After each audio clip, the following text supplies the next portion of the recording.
Hello बच्चों, कैसे हो आप सब। आज मैं आपको एक कहानी सुनाऊंगी। चलो सुनते हैं। कहानी का नाम है सूझबूझ। सूझबूझ समझदारी से काम लेना। ओके, तो बेटे ध्यान से सुनना। रामलाल कपड़े के बड़े व्यापारी थे। वे अपनी पत्नी और बच्चों के साथ गांव में रहते थे। अक्सर कपड़ों की खरीदारी करने के लिए उनको शहर में जाना पड़ता था। नेमचंद उनका जिगरी दोस्त था। एक बार रामलाल के जन्मदिन पर नेमचंद ने उसको बहुत प्यारी सी घड़ी तोहफे में दी। रामलाल को घड़ी बहुत पसंद आई। वे उनको संभाल कर रखते थे। उनके रामलाल के यहाँ 3 नौकर काम करते थे।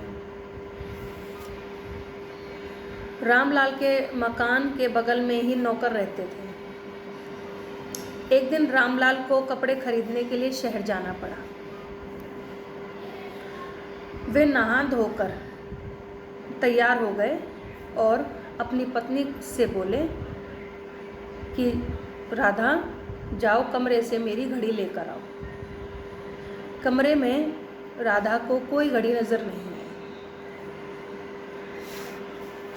वह लौटकर आई और बोली, सुनिए जी, कमरे में कोई घड़ी नहीं है। घड़ी गायब हो गई, मुझे कहीं नहीं मिली। रामलाल निराश हो गए। उन्होंने तुरंत नौकरों को बुलाया। तीनों ने घड़ी चुराने की बात से इनकार कर दिया। रामलाल को पक्का यकीन था कि तीनों में से किसी एक ने जरूर घड़ी चोरी की है, मगर सबूत नहीं था। रामलाल को एक उपाय सूझा। उन्होंने तीनों नौकरों को बुलाकर एक लंबी वाली लकड़ी दी। तीनों नौकरों के हाथ में एक एक लंबी लकड़ी पकड़ाई और नौकरों के हाथों में थमाकर बोले, तुम लोग आज रात को अपनी अपनी लकड़ी अपने अपने सिरहाने मतलब तकिए के नीचे रखकर सोना। कल सवेरे लकड़ी लेकर मेरे पास आओ। रात के समय लकड़ी की लंबाई 1 इंच बढ़ जाएगी। ये जादुई लकड़ी है। तीनों नौकर अपनी अपनी लकड़ी सिरहाने रखकर सो गए। सुबह होने से पहले एक नौकर उठकर गया। वह बेचैन था। उसने अपनी लकड़ी निकाली और उसे 1 इंच छोटा काट दिया। उसने सोचा कि लकड़ी की लंबाई ज़रूर 1 इंच बढ़ गई है।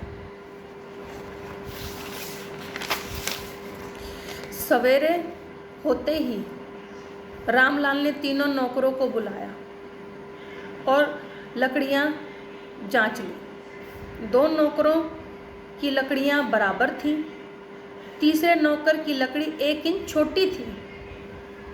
वही असली चोर था।